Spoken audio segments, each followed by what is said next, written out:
Hello everybody, it's Oliver in editing. I don't normally do this, as you know, but this next bit of the video needs a little bit of explanation because there was water involved and nobody was wearing a microphone. We discovered a suspiciously green spot in the garden, and under some investigation we discovered that we had a leaking pipe. So as you can see, the grass was super green just in one bit, which is always a bad sign.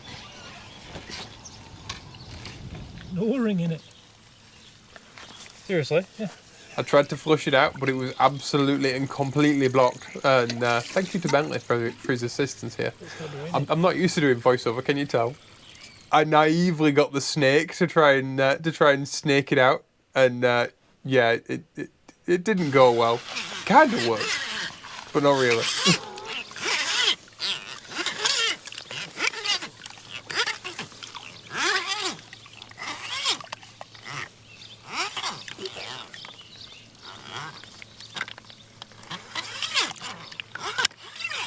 Is it coming out of that end?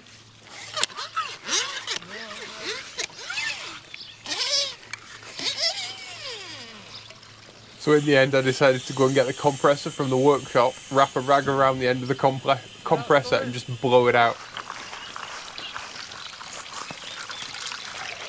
Yeah, all the roots from this plant. Yeah, had gone up inside. Gone up inside the thing and completely blocked it. I said to you about roots, didn't I? So we fitted a new O-ring and got all of our plumbing back in place, no harm done. And it's now thankfully leak free, although it will take a few days for the water level to go back up in the pond. And as you can see, there's a T-piece, and that pipe that runs uphill runs to the roof of the little house. So in the future, we'll have some gutters on the little house, and rain will wash out that pipe. Every time it rains, we'll get extra water, as well as the water coming from our water filters. And we've extended the pipe on the pond side so that roots from the plants can't grow up inside the tube anymore. You little fishies have your water. So hopefully it's the last time we'll ever have this problem. And of course there's an O-ring fitted now, which is a great improvement. Since I've got dirty arms, I might as well trim this water lily back a bit because it's getting a bit big for its boots. And luckily, because the water lily pulls all of the toxins out of the water, by trimming it back, you're actually removing toxins from the pond and allowing the water lily to then grow big again and pull more toxins out. Ah, she's biting me. Well, don't let it. What is it? A ladybird, but she was biting me. This little cutie was biting me. Can't blame it for having a little nibble. No. Come on, ladybird. Because you taste good. Yeah, I'm gonna put her on a tree.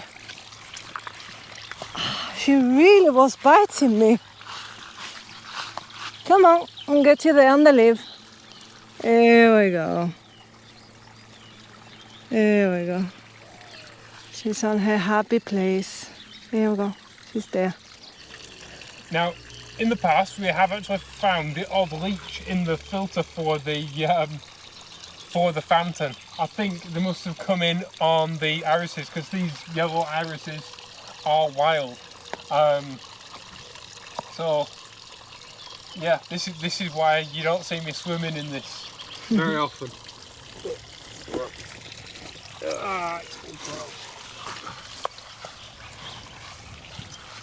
Should be wearing my wetsuit boots to do this. So what I'm going to do is I'm going to make an extension piece. because what's happened, the roots have gone up inside the drain pipe and basically blocked it up, so it's all backed up all the way. Okay. Oliver, I need to watch this. I've ruined my short. Oh no. I need to watch this. I'm alright, Bentley. Bentley, save me. Be careful, you. You're going as well. I've made an extension piece. Before I had the pipe was quite short and it ran over this edge and into the water. But what's happened is this stuff has actually grown up the pipe, causing it to back up. And so it's the next point is it's basically filled the pipe up from here with water all the way back. It's found a weak link and leaked out. So as you can see, we've got quite a nice trickle of water. So it had leakage due to excessive fibre. So we've got a nice trickle now. This runs 24/7 because the water filter that we've got is a reverse osmosis water filter, and it has a bypass on it. So any water that doesn't make pure, it then passes through and it runs into this pipe and then runs into the pond. Hence, it's not needing a filtration system because it kind of works on a constant loss situation. But obviously the water hasn't been getting to the pond, which is we've noticed the water levels dropped quite significantly. So now with this trickle, you think, oh, this trickle's never going to fill anything up, but in 24 hours it literally does over 200 litres.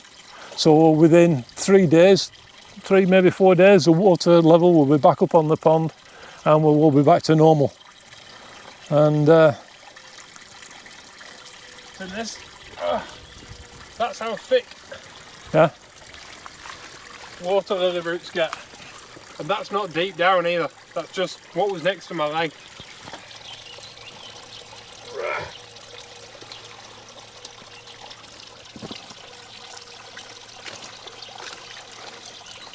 In a previous life, I used to earn, I won't say earn a living, but I used to make money doing diving, unwrapping ropes from propellers and replacing anodes on boats and stuff like that. And it brings back old memories. Oh, mussel. Empty mussel. Oh. It must have got leached. yeah. Oh. You might want to move the mat over to one side. Oh.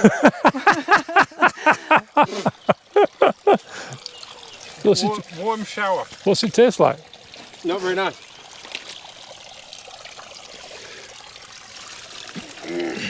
Right, 2 hands. Yep. Got it? Yep.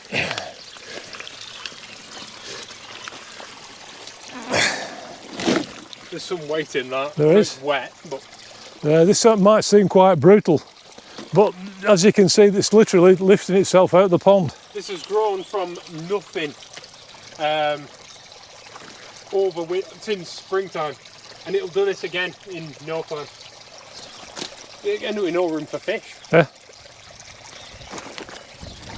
In fact, there's a lake not far from us, and they've actually drained it this year to do this exact thing. The whole lake, maybe half a kilometre in area, was completely covered. It looked fantastic in the height of summer. Those were European water lilies, which have the yellow flowers. Yeah, These are Asian water lilies, which are way more aggressive. yeah. But even that could completely swamp the whole lake, and you couldn't see any water whatsoever. And they've drained it, and they've literally had to use a digger to get the water lilies out.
Almost looks like a giant weird monster.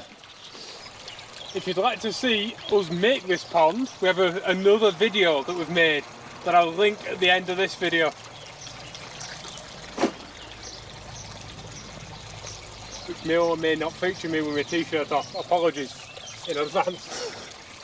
How come the first time I'm on this channel in like a year? Well, you can't have all good jobs. You're like, oh, I'm making my wall. Oh, look at my lovely wall. And I'm like, oh, I'm ankle deep in carp poo.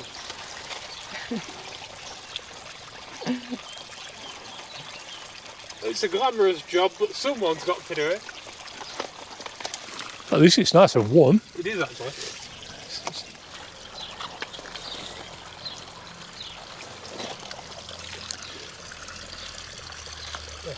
Scoop some of it.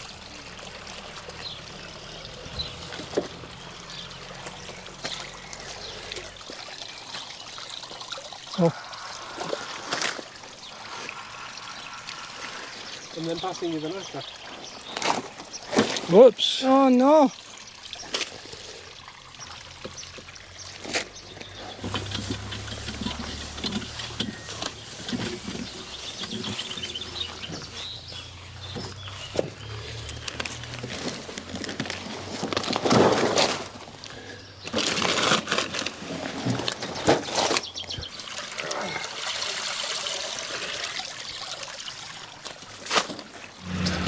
Oh, I've got a fish.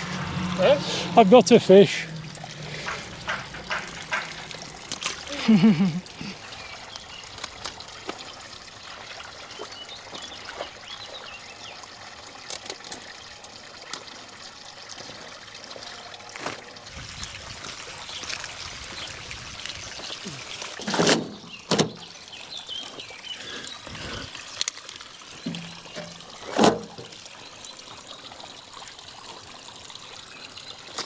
Right, I think we're good at that.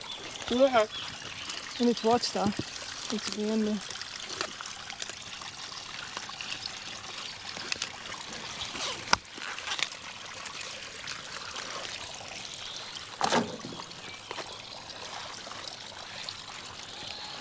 Can I give you this knife?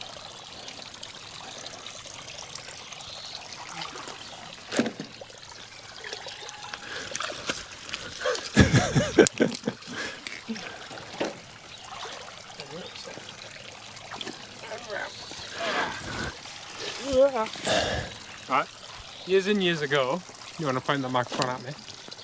Years and years ago, I used to go scuba diving all the time, and I'd never carried a knife on me, ever, because I thought, well, you're there to see animals and stuff like that. I'm not working, I'm not untangling ropes from propellers and stuff. I don't need a knife. And we were wreck diving off the coast of Gibraltar on the Atlantic side. And all of a sudden I feel a tug. Weird. And my buddy Pepe, who's my dive buddy, is this tiny little Spanish guy, lovely chap, right? But he's tiny. And I reach out for him and I just grab his leg and I pull him back. And I'm being pulled up and I grab the handrail of the sunken boat, right? Like something out of flipping Clive Cussler book, right? And I'm just being pulled up, and it's occurred to me that I've been caught by a fisherman. And what it was, dive bottles, scuba bottles, we use steel scuba bottles, and they have like a netting cover on them to stop them rubbing together when they're in transit and stuff like that. And literally a fisherman had managed to hook my thing, and we're deep diving, I mean we are down there. And so I'm thinking, you know, being caught by flipping Paco the fisherman is pretty much the stupidest way to die, isn't it? Yep. And my buddy pulls out his dive knife, and it's like a butter knife, and it's completely rusty because he's never used it. I managed to in the end, I managed to flip and pull myself in. I wrapped the line round, I pulled myself in, and my buddy managed to untangle it from my, because he couldn't even see it because it's monofilament. Yeah. He couldn't even see it. But he managed to untangle me from this flipping hook. And when I got back to the dive shop after the dive, I went in and I bought the biggest dive knife that they had, like angriest looking, because I thought I'm never having this problem ever again. And it was that big that the lads that used to work with me used to call my knife John Rambo. No, I'm good. Yep. I'm leech free. Now I'm pretty sure that most of the leeches will have been eaten by the koi. Because seemingly it's quite a delicacy for a koi carp, is a leech. They don't have a stomach, everything's a delicacy. Yeah. When you've got no taste buds and no stomach and you can hoover up everything that'll fit in your mouth, everything's a delicacy. Including other carp. Oh, we're just thinking this morning how clear the pond looked. Sorry. Not anymore. It'll soon settle down. Now we've got nice clean water running back into it again. It'll bring the level back up. It looks like it's been massacred. In a week it'll be all spread back out again.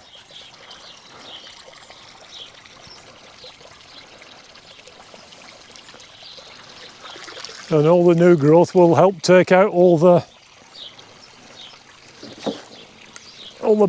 impurities out of the water. So normally in a carp pond they have a massive filtration system.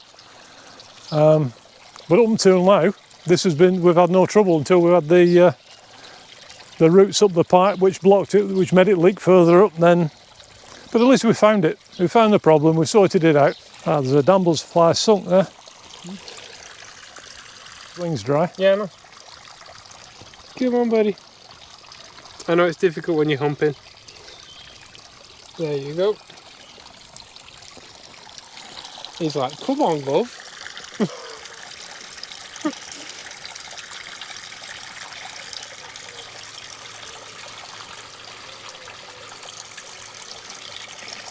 Eau de Pond, the new fragrance from Pickard. So this is our water filtration system. The water comes in at the bottom there, goes through the pump, through the filters, up this pipe, and that supplies all our bathroom, the kitchen sink. But this one is our drinking water, and it's another set of filters which then fills this tank up, and this tank then goes to our kitchen tap. We have a separate tap in our kitchen, and that supplies us with really, really pure drinking water. But as it makes water to fill this tank up, this little pipe here, because it's under a lot of pressure, this little pipe here, I don't know whether you can see this or not, this little trickle, right, as it runs through this filter, it runs through a special valve. And basically it allows pure drinking water to fill this tank, and then the excess runs down this little pipe here, right? And it runs all the way through the garage, out through the door and underground, and that's the pipe that burst. So I don't know if you can see it, but it's a little tiny trickle there. It runs out of this pipe. I've extended this pipe now because originally it came out under this rock. It's much shorter. It finishes about there. Come on, Bentley. The pipe originally finished about there, and obviously the plant roots have gone down and then up this pipe, and they had completely blocked it. So when Oliver blew the airline, it blew the T-piece, it blew it apart. But now it's restored back to normal. The pond has come up maybe about 25 millimetres, maybe an inch, but the fish seem quite happy.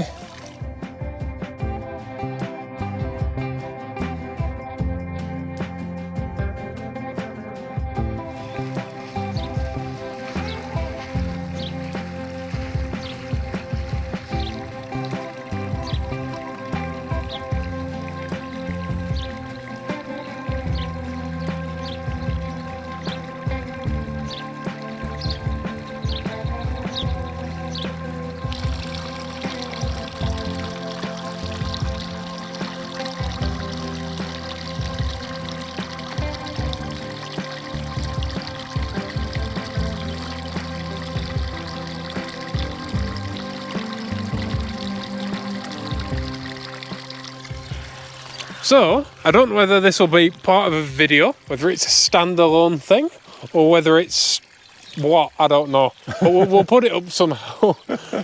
So I'd like to thank you all for stopping by though, and watching me get wet. At least it's not for nothing. At least we've got happy fish. Yep. And we've got fresh running water now. yeah, and it'll be happy water lily when it, because it's got somewhere to grow now. Yeah. It was about to become a land lily. So yeah, thanks for watching. Please make a life, not just a living, and we'll see you all in the next episode. Bye bye. Bye bye.